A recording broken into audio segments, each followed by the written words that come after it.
మీరు ఏది పెట్టకుండా మీరు ఇచ్చిన తర్వాత మంది సొమ్ము తన సొమ్ము మంగళవారం మంది సొమ్ము సోమవారం అన్నట్టు కుదరదు మహేషన్న.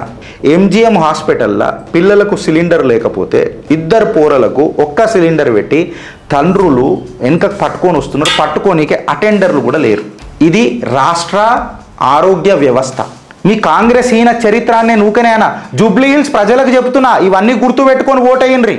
ఒక 100 రూపాయలకో 1000 రూపాయలకో లేకపోతే 10,000 రూపాయలు కుటుంబానికి 4 ఓట్లకు వస్తున్నాయని చెప్పి ఓటేస్తే రేపు మన పిల్లలకు ఆక్సిజన్ సిలిండర్లు లేక షేరింగ్ బేస్లా మనం కొట్టుక సస్తాం రే.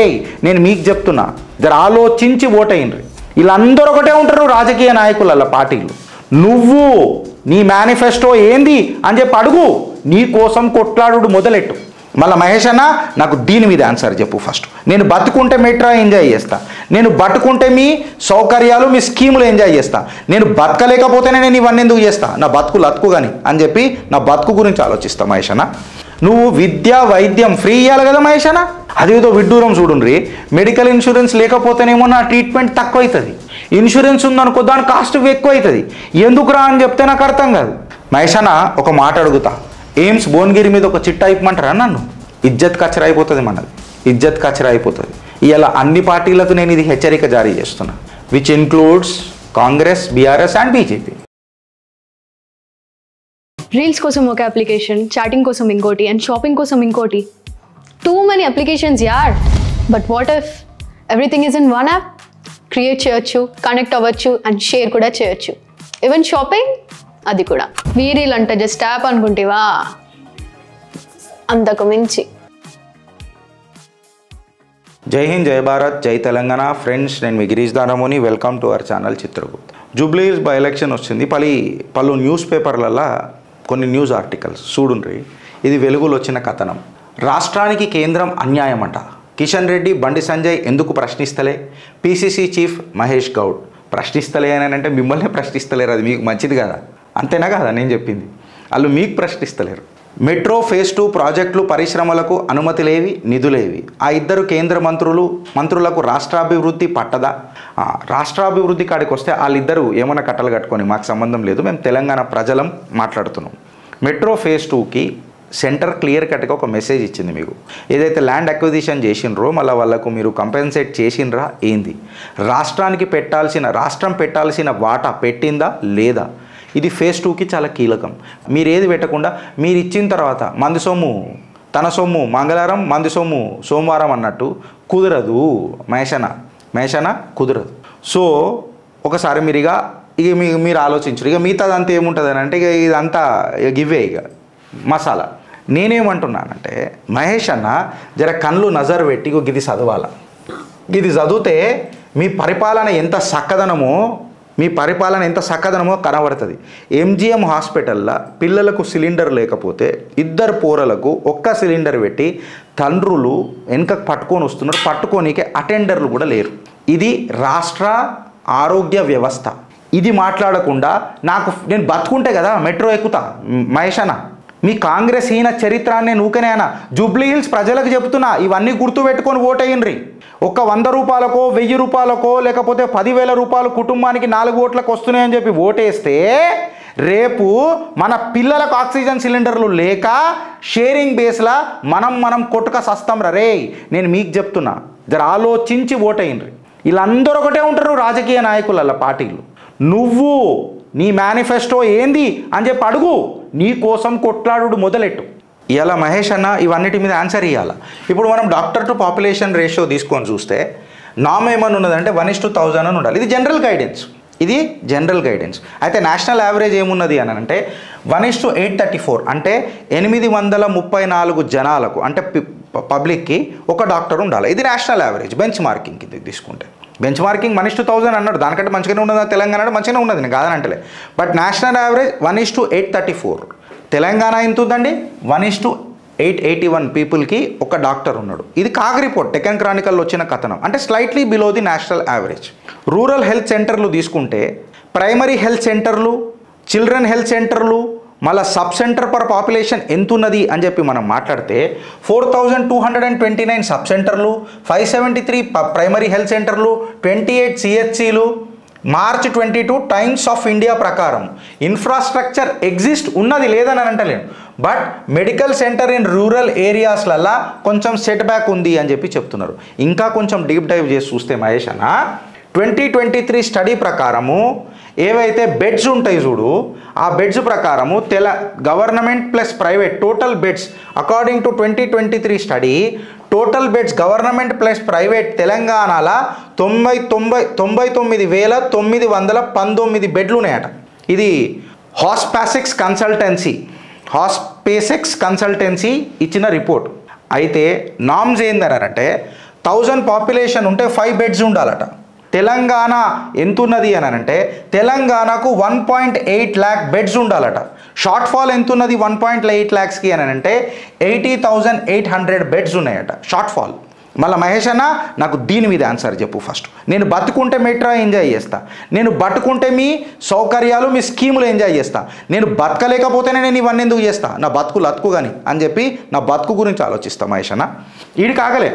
ఇంకో డేటా ఏం చెప్తున్నదనంటే తెలంగాణ ఇంకా ఆంధ్ర రెండు కలిపితే వాళ్ళు ఏం చెప్తున్నారంటే లో beds per 1000 compared with some other states అని చెప్పి చెప్తున్నారు. అంటే ఏదైతే బెడ్స్ ఉంటాయి చూడు అవి ఇతర రాష్ట్రాల నుంచి కాంపిటీషన్ తీసుకొని చూస్తే చాలా హీన పరిస్థితులు ఉన్నాయి అని చెప్పి రిపోర్ట్ చెప్తుంది. రీసెర్చ్ గేట్ ఇంకా పలు పేపర్లలో కూడా ఇవి వచ్చినాయి. ప్రైవేట్ వర్సెస్ గవర్నమెంట్ తీసుకొని మనం మాట్లాడితే గవర్నమెంట్ బెడ్స్ ఏమున్నాయి అని చెప్పి మనం మాట్లాడితే 1,00,000 పాపులేషన్కి సుమారు 50 బెడ్లు ఉన్నాయట గవర్నమెంట్ హాస్పిటళ్ళల్లో. ప్రైవేట్ హాస్పిటళ్ళల్లో చూడురు విడ్డూరం సక్కదనం. గవర్నమెంట్ హాస్పిటళ్ళలోనేమో 50 బెడ్లు ఉన్నాయి 1,00,000 పాపులేషన్కి. అదే ప్రైవేట్ హాస్పిటళ్ళల్లో బెడ్లు ఎన్ని ఉన్నాయనంటే 186, ఈడ 50 ఆడ 186. అంటే ప్రజలను ఎంత దోసుకొదొబ్బుతున్నారు. నువ్వు విద్య వైద్యం ఫ్రీ ఇవ్వాలి కదా మహేషనా, దాని మీద మాట్లాడు. మీరు రేవంత్ అన్నకు చెప్పు, మాట్లాడదాం. ఫస్ట్ ప్రజల ఆరోగ్యమే మహాభాగ్యం అని అంటారు. మా భాగ్యరేఖలు మేము మార్చుకోవాలంటే ఫస్ట్ ముందు మేము ఆరోగ్యంగా ఉండాలి కదా. ఈడికి ఆగిపోయింది అని అంటే ఈడికి ఆగదు. ఇప్పుడు చూద్దాం ఇక తర్వాత. ఇన్ఫ్రాస్ట్రక్చర్ ఏదైతే ఉందో ఇన్సఫిషియెంట్ ఉన్నది కదా ఇప్పుడు మొత్తం కంప్లీట్గా తీసుకొని చూస్తే. ఈడికి ఆగిపోయిందా అంటే ఈడికి ఆగలే. ఇప్పుడు మనం పిహెచ్సి ఓహెచ్సి కడుకొద్దాం. ప్రైమరీ హెల్త్ సెంటర్లు ఇంకా ఆక్యుపేషనల్ హెల్త్ సెంటర్లకు వద్దాం. ఇప్పుడు ఈ ప్రైమరీ హెల్త్ సెంటర్లకు వస్తే ఏందనంటే ఇది government facility basic medical and preventive services maternal child health in rural and semi urban ఏరియాస్లల్లో ఇది పనిచేస్తుంది. ఇది ఎట్లుండాలా 30,000 పీపుల్కి ఒక పిహెచ్సి ఉండాలా. అదే హిల్లీ టెరెన్ ఉందనుకో అంటే బాగా ఎత్తైన ప్రదేశాలు ఇట్లుంటే ట్రైబల్ ఏరియాస్ ఇట్లా హిల్లీ ట్రైబల్ ఏరియాస్ ఉంటే ఫర్ ఎవ్రీ 20,000 పీపుల్కి ఒక ప్రైమరీ హెల్త్ సెంటర్ ఉండాలి. ఇది ఒక నామ్. ఆల్రెడీ డేటా నేను మీకు పెట్టిన. ఆక్యుపేషనల్ హెల్త్ సెంటర్ల కిందకి తీసుకొని ఉంటే మోర్ దెన్ 500 వర్కర్స్ అంటే ఇండస్ట్రీలలో మనం పెడతాం కదా ఫ్రెండ్స్ వర్కర్ల కోసం, వాళ్ళకు ఏదైతే 500 వర్కర్స్ ఉంటుందో వాళ్ళకు ఒక ఓహెచ్సి ఉండాలా అని అంటే చెప్తున్నారు. ఇక వెనకటికి మేము మొత్తం డేటా పెట్టినా దాన్ని మీరు చూసుకోండి. ఇది వీడికి ఆగిపోయిందా మహేష్ అన్న? వీడికి ఆగలే. ఇవాళ ప్రైవేట్ సెక్టర్ కాస్ట్ ఇంప్లికేషన్స్ తీసుకొని చూస్తే హెల్త్ సెక్టార్లల్లో తెలంగాణలో 78% హాస్పిటలైజేషన్ ఎవరైతే పోతున్నారు కదా వాళ్ళు ప్రైవేట్ హాస్పిటల్స్కే పోతున్నారట. దాన్ని ఇంకా స్ప్లిట్ చేసి చూస్తే ఈ 78%ని 75% రూరల్లో 81% అర్బన్లో ఎవరిని ప్రిఫర్ చేస్తున్నారు? ప్రైవేట్ హాస్పిటల్ని ప్రిఫర్ చేస్తున్నారు. ఇది గిరీష్ గారు మాట్లాడతలేడన్నా. NSSO డేటా న్యూ ఇండియన్ ఎక్స్ప్రెస్లో వచ్చిన కథనం మీ ముంగటికి తీసుకొని మాట్లాడుతున్నా. ఇక్కడ బ్లూలో పెట్టిన అంటే లింక్ కూడా ఉన్నది మహేష్ అన్న. యావరేజ్ హాస్పిటలైజేషన్ క్రాక్ ప్రైవేట్ హాస్పిటల్లో ఎంత అవుతున్నది అని అంటే యావరేజ్గా మళ్ళీ 30,336 రూపాయలు యావరేజ్గా ఖర్చు అవుతున్నది. Yearly expenditure 1,900 crores. మళ్ళీ ఇది ఎందులో వచ్చింది? న్యూ ఇండియన్ ఎక్స్ప్రెస్లో వచ్చిన కథనం. ఇది ఇంకెక్కువనే ఉంటుంది. వాళ్ళు చాలా తక్కువ వేసి చెప్తున్నారు అని నేను అనుకుంటున్నాను. ట్రీట్మెంట్ మెడికల్ ఇన్సూరెన్స్ ఉన్నదని అనుకో, ఫర్ ఎగ్జాంపుల్ నాకు మెడికల్ ఇన్సూరెన్స్ ఉందనుకో, అదేదో విడ్డూరం చూడండి. మెడికల్ ఇన్సూరెన్స్ లేకపోతేనేమో నా ట్రీట్మెంట్ తక్కువ అవుతుంది. ఇన్సూరెన్స్ ఉందనుకో దాని కాస్ట్ ఎక్కువ అవుతుంది. ఎందుకురా అని చెప్తే నాకు అర్థం కాదు. హాస్పిటల్ ఎందుకు ఛార్జ్ ఎక్కువ చేస్తారా? ఇప్పుడు మనం కార్ ఇన్సూరెన్స్కి ఇస్తాం, కార్ సర్వేయర్ డిసైడ్ చేస్తాడు, అది చేస్తాడు. ఈడ హాస్పిటల్ డిసైడ్ చేస్తే ఏదైతే బఫర్ అమౌంట్ ఉందో అది పేషెంట్ కట్టాలి. మళ్ళీ దీని మీద ప్రభుత్వం ఏమైనా నిర్ణయం తీసుకుందా? నాకు కేంద్రం మెట్రో ఫేజ్ 2కి ఇస్తే ఏంది, లేకుంటే ఏంది. ఈడ నా తల్లిదండ్రులు, నా కుటుంబ సభ్యులు, నా స్నేహితులు, నా ఎక్స్టెండెడ్ ఫ్యామిలీ ఇబ్బందుల పాలవుతుంటే ఆరోగ్యం చక్కగలేక, వైద్యం చక్కగలేక. ఇన్సూరెన్స్ అంత కంప్లీట్గా ఒక బండిల్ డయాగ్నాస్టిక్స్ తయారు చేస్తారు మొత్తం. అంటే బెడ్ ఛార్జెస్ అని, ఫార్మసీ అని, ఇవన్నీ పెట్టి కాస్ట్ ఇన్ఫ్లేట్ చేస్తారు, పెంచుతారు.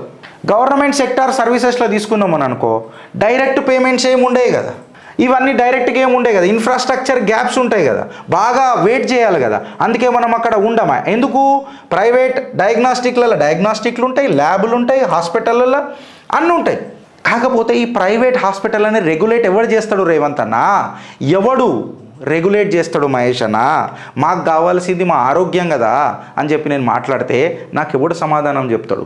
ఇలా జూబ్లీ హిల్స్ ప్రజలు ఎందుకు చెప్పాలన్నా, జూబ్లీ హిల్స్లో ఎలైట్ క్లాస్ ఉన్నది, జూబ్లీ హిల్స్లో వర్కింగ్ క్లాస్ ఉన్నది, జూబ్లీ హిల్స్లో మిడిల్ క్లాస్ ఉన్నది, జూబ్లీ హిల్స్లో మైగ్రేటెడ్ క్లాస్ ఉన్నది, జూబ్లీ హిల్స్లో స్లమ్ క్లాస్ కూడా ఉన్నది. ఒక మినీ తెలంగాణ రిప్రజెంట్ చేస్తుంది జూబ్లీ హిల్స్. ఇలా జూబ్లీ హిల్స్ నాలుకై మాట్లాడుతుంది చిత్రగుప్త. ఆరోగ్యశ్రీ స్కీమ్ కింద తీసుకుందాం. ఆరోగ్యశ్రీ స్కీమ్ కింద హాస్పిటల్ ఏమంటారు అంటే 900 కోట్ల బకాయిలు రావాలి మాకు ప్రభుత్వంతో, ఇంకా మేము ఇస్తలేము అని చెప్పి చెప్తున్నారు. మళ్ళీ అందులో లొటుకులు పెడతారు, వైట్ రేషన్ కార్డులు అదని ఇదని. మిడిల్ క్లాస్ ఫ్యామిలీ ఇలా తర్జన భర్జనై మొత్తం పోతారు. మళ్ళీ ఇలా డయాగ్నోస్టిక్ టెస్ట్ కవర్ కావు, కన్జ్యూమబుల్స్ కవర్ కావు, అటెండెంట్ ఛార్జెస్ కవర్ కావు. ఇవన్నీ హాస్పిటల్కి ఎక్స్ట్రా కట్టాలి. ఇక గవర్నమెంట్ హాస్పిటల్లో వర్ణనాతీతం. మహేషాన ఒక మాట అడుగుతా, ఎయిమ్స్ భువనగిరి మీద ఒక చిట్టా ఇప్పమంటారా నన్ను? ఇజ్జత్ కచ్చర అయిపోతుంది మనది, ఇజ్జత్ కచ్చర అయిపోతుంది. ఇలా అన్ని పార్టీలకు నేను ఇది హెచ్చరిక జారీ చేస్తున్నా, which includes Congress, BRS and BJP. ఇది పరిస్థితి తెలంగాణది. దీని మీద ఏం మాట్లాడతారండి మీరు? నాకు ఒక మాట చెప్పుర్రి. అసలు డయాగ్నోస్టిక్ సెంటర్లల్లో కాస్ట్ వేరియేషన్ ఎందుకు ఉంటుందండి? ఒక ఎక్స్రే కానీ, ఒక బ్లడ్ టెస్ట్ కానీ, ఇది కానీ ఆడ 2000, ఈడు 200. ఎందుకు? యూట్యూబ్ ఆన్ చేస్తే హైదరాబాద్ భాగ్యనగర వాసులకు శుభవార్త, 299కి ఇన్ని టెస్టులు అంట. అంటే మేము రోగులమై బతకాలి నారాయణ, ఆరోగ్యమే మహాభాగ్యం అని చెప్పి మాట్లాడుతుంటే ఈరోజు టెస్టులు తక్కువకు దొరుకుడే మహాభాగ్యం అన్నట్టు అయిపోయింది. ఏం మాట్లాడుతున్నాం, ఏడికి పోతున్నాం? ఒకసారి నాకు మాట చెప్పుర్రి ఫ్రెండ్స్. మహేషన, మాకు కావాల్సింది ఏంది తెలుసా అనే? మాకు కావాల్సింది మీ అడ్డమైన అన్వాంటెడ్ స్కీమ్స్ వద్దు, మీ ఫ్రీ బస్సులు ఇవన్నీ మాకు వద్దు. మాకు కావాల్సింది quality education, quality public health care system కావాలి. ప్రైమరీ హెల్త్ కేర్ల నుంచి అన్ని భాగాలు హెల్త్ కేర్ ఏవైతే ఉంటాయో మాకు అవన్నీ కావాలి. ఫస్టు హాస్పిటల్ బెడ్ స్ట్రెంత్ని పెంచు, స్టాఫింగ్ని పెంచు, ఫ్రీ డయాగ్నోస్టిక్స్, నియోనటాల్ కేర్ అని అంటారు, అదేందో నాకు తెలియదు, ఆక్సిజన్ సప్లై. ఈ ఎంజిఎం హాస్పిటల్ వరంగల్లో జరిగిన ఘటన ఎవడు మాట్లాడలే, ఏ న్యూస్ ఛానల్ మాట్లాడలే. ప్రభుత్వ అడ్వర్టైజ్మెంట్లు పోతాయనా, లేకపోతే గుడ్డలు కూడా తీసి కొడతారనా?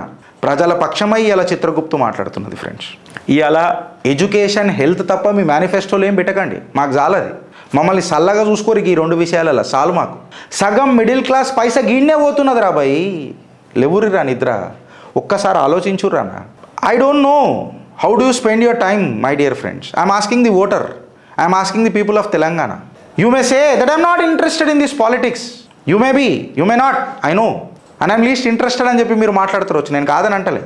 But at least make it a point at least to discuss 2 minutes at least in A week యార్. వారానికి 2 నిమిషాలన్నా ఈ రాజకీయాల మీద ఒకసారి ఆలోచించుర్రా నాయన. ఎందుకంటే అటు శాసనసభలలో కూర్చున్నాడు మన దరిద్రాన్ని, మన అదృష్టపు రేఖలను డిసైడ్ చేస్తాడు brother. And I request all నా తోబుట్టువులను అడుగుతున్నా, మీరు ప్రశ్నించడం మొదలెట్టండి, ఇంట్లో డిస్కషన్స్ తీసుకురండి. మీకు తెలుసు ఇల్లు ఎట్లా నడుస్తుంది అని అనేది, మీకు తెలుసు ఒక బాధ ఏంది అని. ఎందుకంటే బాధ్యతగా ఇల్లు నడిపేది మహిళా మూర్తులే కదా. మీరు ఒకసారి ఆలోచించుండ్రి, మీ స్కూల్ ఎడ్యుకేషన్ మీద మీరు ఎంత ఖర్చు చేస్తుండ్రో ఒకసారి ఆలోచించుండ్రి. మీ ఎడ్యుకేషన్ కాకుండా మీ హెల్త్ కేర్ సెక్టర్ మీద మీరు ఎంత ఖర్చు చేస్తుండ్రో ఆలోచించుండ్రి. ఇన్సూరెన్స్ ఉన్న తర్వాత కూడా ఎంత ఎక్స్ట్రా కడుతున్నారో ఒకసారి ఆలోచించుర్రి. ఆ ప్రైవేట్ హాస్పిటల్స్ లూటీ ఒకసారి ఆలోచించుండ్రి. మీరు ఉద్యోగం చేస్తున్నప్పుడు ఇన్సూరెన్స్ ఏదైతే ఫ్రీ వస్తుందో అప్పటిదాకా సంబరాలే సంబరాలు. బై ఛాన్స్ ఉద్యోగం ఊడిందా, నీకు రోగం వస్తే నువ్వు అంతరించాల్సిందే కదా, అంతం కావాల్సిందే కదా. నువ్వు అంతమయ్యే కంటే ముందు ఈ అడ్డమైన ఫ్రీ బీ స్కీమ్స్ని అంతం చేసే కెపాసిటీ, కాంపిటెన్సీ, ఆ ఆలోచన, ఆ ఆచరణ నీకుందా? నువ్వు కంకణం కట్టుకుంటావా? ఆ సంకల్పం తీసుకుంటావా? బలగమై నీ బలం చూపుతావా? నీ బాధ్యత తెలుపుతావా అని అనేది ప్రశ్న. భారత్ మాతాకి జై.